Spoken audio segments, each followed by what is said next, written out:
Hello everyone, I am Sapna Thakur and welcome back to APC academy. हम डिस्कस कर रहे हैं करंट अफेयर्स मार्च मंथ के लिए। दिस इज पार्ट 5 और पार्ट 5 की हमारी फर्स्ट न्यूज़ है Michael Talagrand awarded the 2024 Abel prize.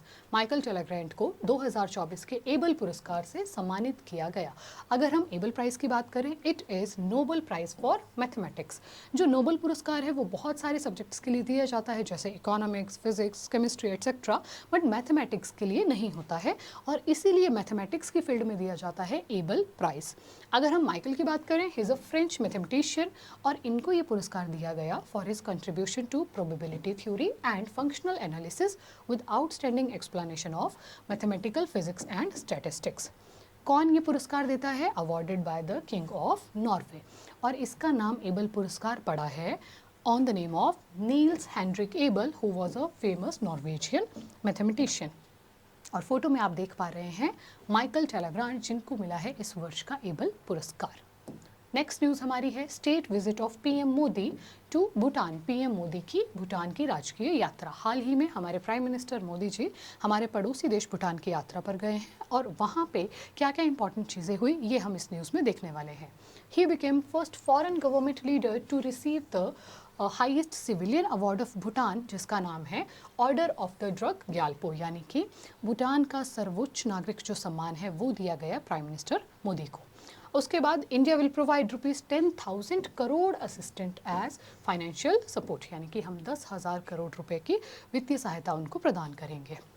उसके अलावा वहाँ पे हाइड्रो पावर प्रोजेक्ट भी जो इस साल कमीशन होने की पूरी संभावना है और इसके साथ साथ ही 2 रेल लिंक्स की वहाँ पर स्थापना हो जा रही है, including Kokrajhar Gelephu and Banarhat south से।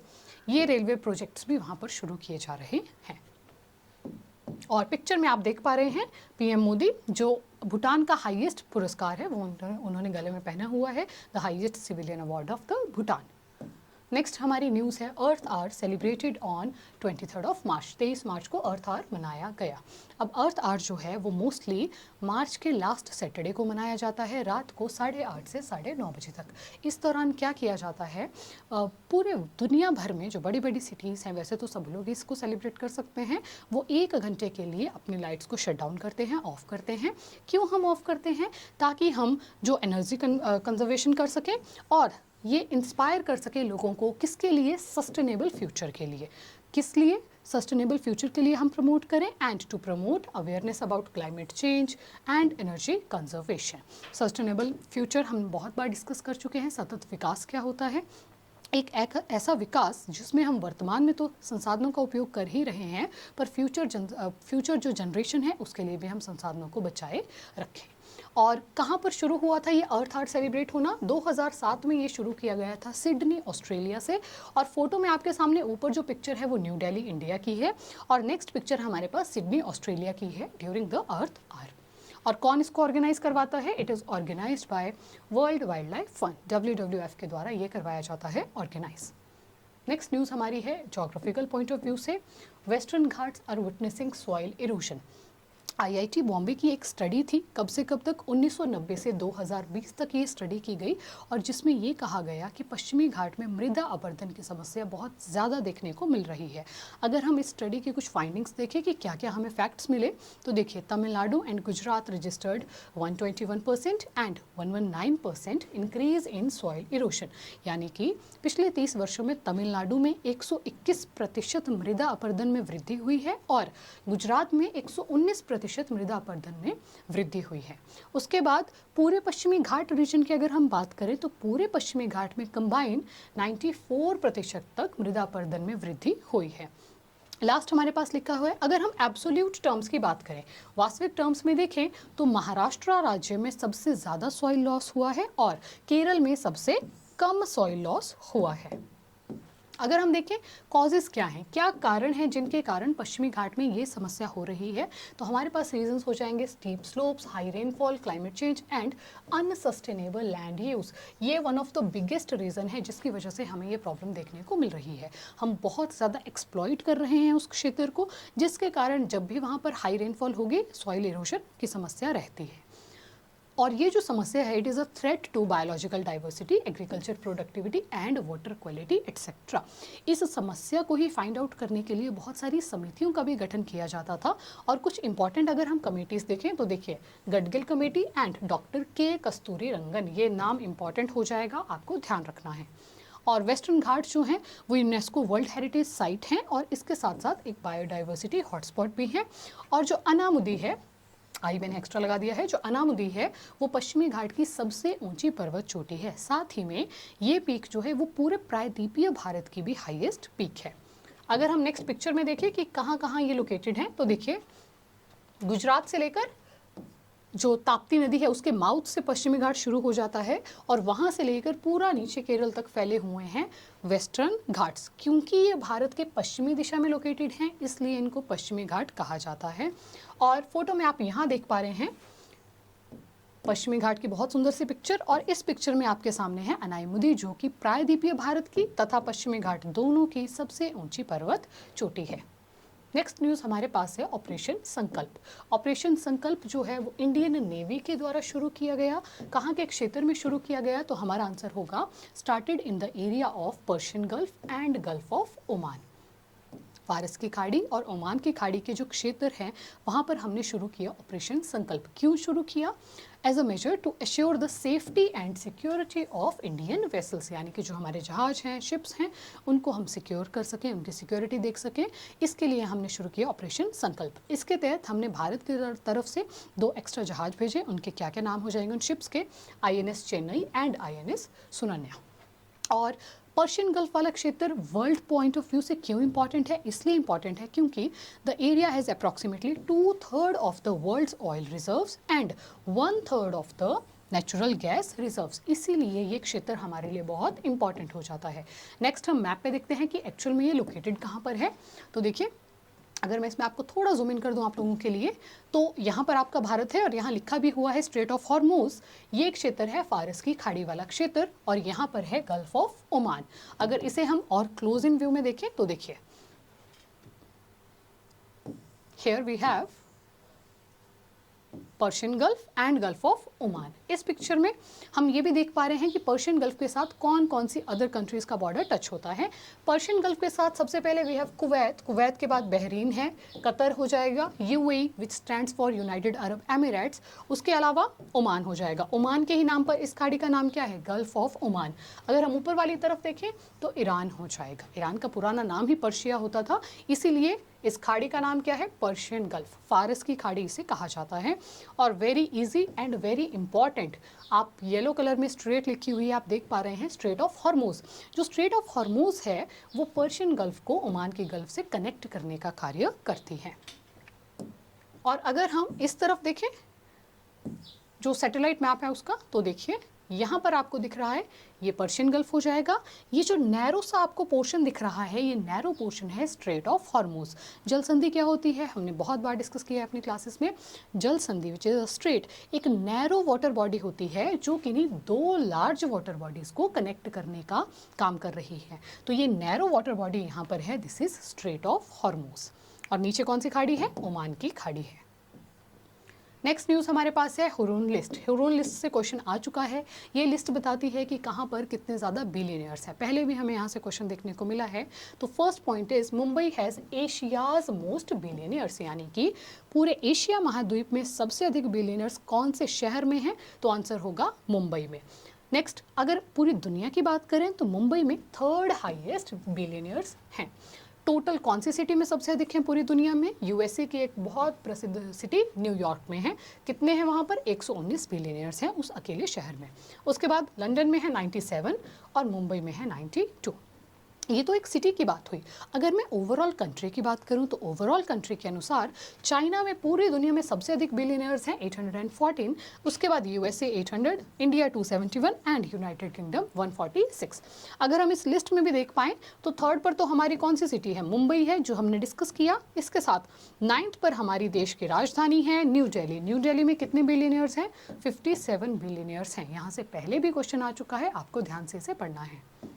नेक्स्ट हमारी न्यूज़ है बांग्लादेश इंडिपेंडेंस डे 26 मार्च। बांग्लादेश अपना स्वतंत्रता दिवस सेलिब्रेट करता है प्रतिवर्ष 26 मार्च को। अब अगर हम इस न्यूज़ को देखें तो क्यों 26 मार्च को वो सेलिब्रेट करता है? क्योंकि इस दिन बांग्लादेश ने डिक्लेयर कर दिया था कि हम पाकिस्तान से अलग हैं, हम उसके अधीन नहीं हैं।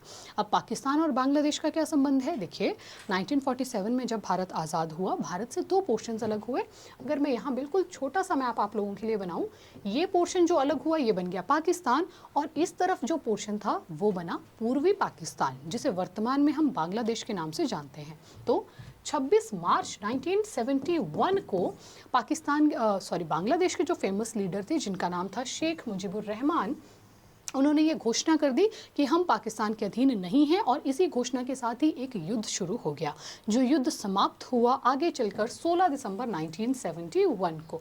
और 16 दिसंबर 1971 को बांग्लादेश एक अलग देश के रूप में पूरे विश्व मैप पर उभरा। बट वो अपना इंडिपेंडेंस डे इस दिन सेलिब्रेट नहीं करते हैं। वो कब सेलिब्रेट करते हैं? वो उस दिन सेलिब्रेट करते हैं जिस दिन उन्होंने घोषणा की थी कि हम पाकिस्तान से अलग हो रहे हैं। और घोषणा किस दिन की थी? घोषणा की थी 26 मार्च को। तो आपने याद रखना है 26 मार्च को वो मनाते हैं इंडिपेंडेंस डे। फिर जब उन्होंने घोषणा कर दी तो पाकिस्तान के साथ उनका चला 9 महीनों तक लंबा युद्ध, और जो समाप्त हुआ था जाके, जैसा कि मैंने कहा, 16 दिसंबर 1971 को। और इस ऑपरेशन का, ये जो पूरा युद्ध था, इस ऑपरेशन का नाम था ऑपरेशन सर्चलाइट। इंपॉर्टेंट हो जाएगा ये भी आपके लिए। और जो शेख मुजीबुर रहमान हैं वो अवामी लीग पार्टी से संबंधित थे, और अपने इस महान कार्य के लिए उनको जाना जाता है फादर ऑफ द नेशन के रूप में बांग्लादेश में। और उनकी जो बेटी हैं शेख हसीना, वो वर्तमान में बांग्लादेश की प्रधानमंत्री हैं। इस 1971 के युद्ध में, जैसे कि मैंने मैप में बनाया था, भारत तो बीच में लोकेटेड था, एक तरफ था पाकिस्तान, एक तरफ था पूर्वी पाकिस्तान। जो 1971 का युद्ध था उसमें भारत ने बांग्लादेश की सहायता की थी। इसीलिए अगर आप इंटरनेशनल रिलेशंस देखें तो आज भी कंपैरेटिवली हमारे जो इंटरनेशनल रिलेशंस हैं वो बांग्लादेश के साथ ज़्यादा बेहतर हैं। फोटो में हमारे सामने है शेख मुजीबुर रहमान और बांग्लादेश की वर्तमान जो प्राइम मिनिस्टर हैं शेख हसीना।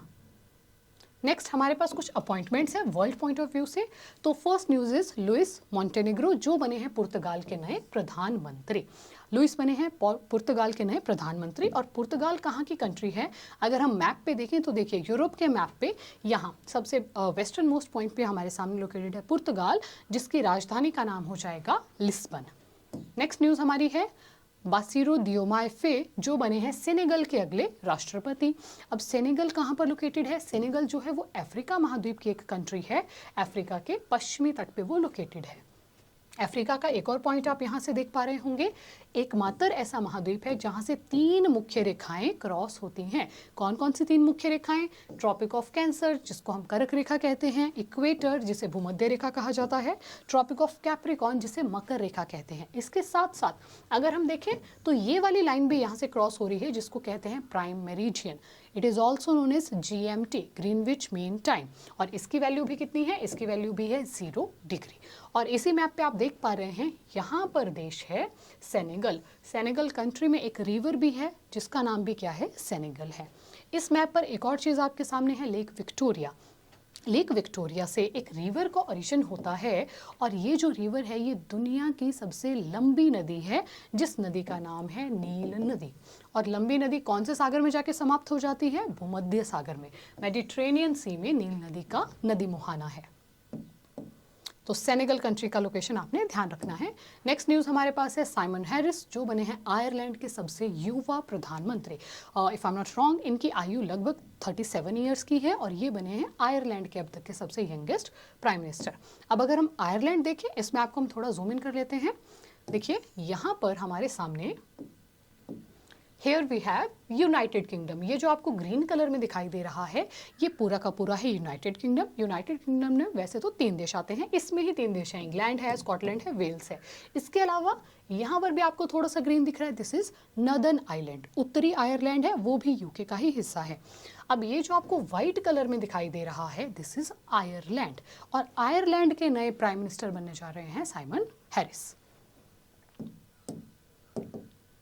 नेक्स्ट न्यूज़ देखते हैं। Next news we have Neeraj Chopra को एवरीडे का नया ब्रांड एम्बेसडर नामित किया गया? ऐसे प्रश्न हमें देखने को मिल जाते हैं। हमारे फेमस स्पोर्ट्स पर्सन रह चुके हैं और इनको एवरीडे जो बैटरी है उसने अपना न्यू ब्रांड एम्बेसडर नियुक्त किया है। तो आपने ध्यान रखना है नीरज चोपड़ा।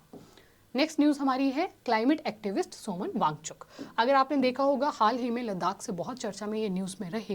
क्यों रही चर्चा में? तो देखिए, जो सोनम वांगचुक हैं इन्होंने रिसेंटली अपना 21 दिन का लॉन्ग हंगर स्ट्राइक खत्म किया। क्यों बैठे थे ये हंगर स्ट्राइक पे? इनकी कुछ डिमांड्स थे। किसको लेके डिमांड्स थे? लद्दाख को लेके। इनकी फर्स्ट डिमांड थी कि लद्दाख को राज्य का दर्जा दे दीजिए, उसको स्टेटहुड का दर्जा मिलना चाहिए। इनकी जो सेकेंड डिमांड थी विच वॉज मोर इम्पॉर्टेंट, ये चाहते थे कि लद्दाख को संविधान की 6ठी अनुसूची में शामिल किया जाए। क्यों शामिल किया जाए?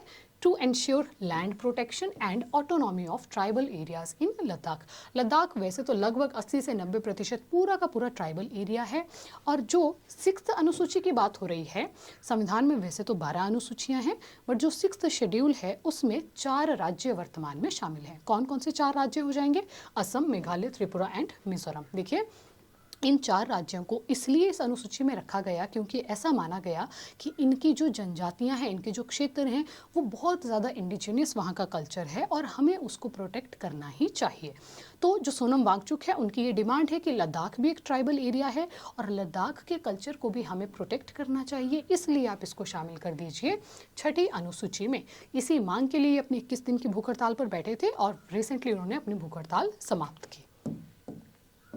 अब देखते हैं आज की वीडियो से आपको कितने क्वेश्चंस ध्यान में रहे। हमारा फर्स्ट क्वेश्चन है which country presents the Abel prize. हमसे पूछा जा रहा है एबल पुरस्कार कौन सा देश प्रदान करता है। ऐसा नहीं पूछा गया है कहाँ के मैथमेटिशियन को मिल रहा है, नो, कौन सा देश प्रदान करता है।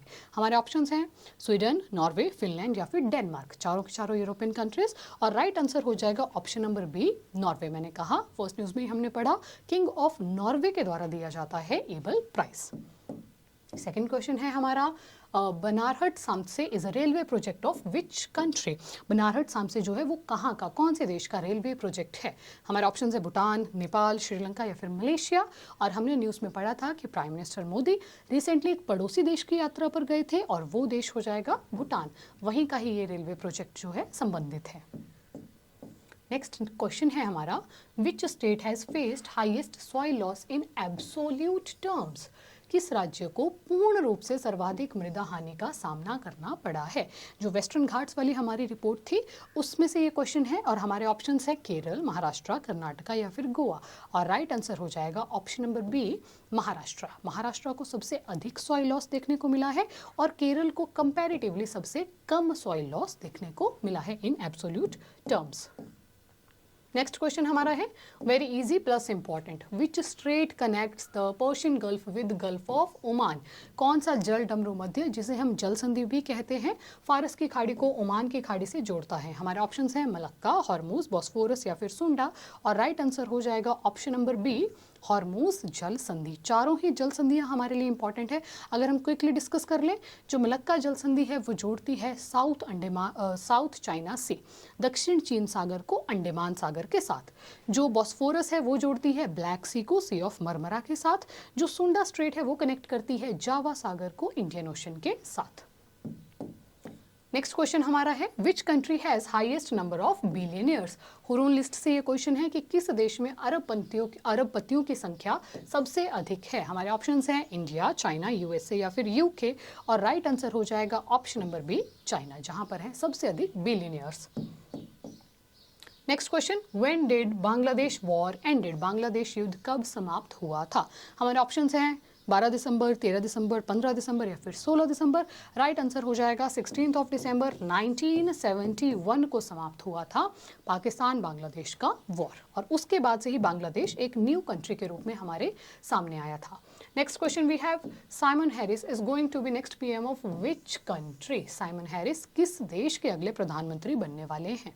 हमारे ऑप्शन है आयरलैंड, सेनेगल, पुर्तगाल या फिर स्पेन।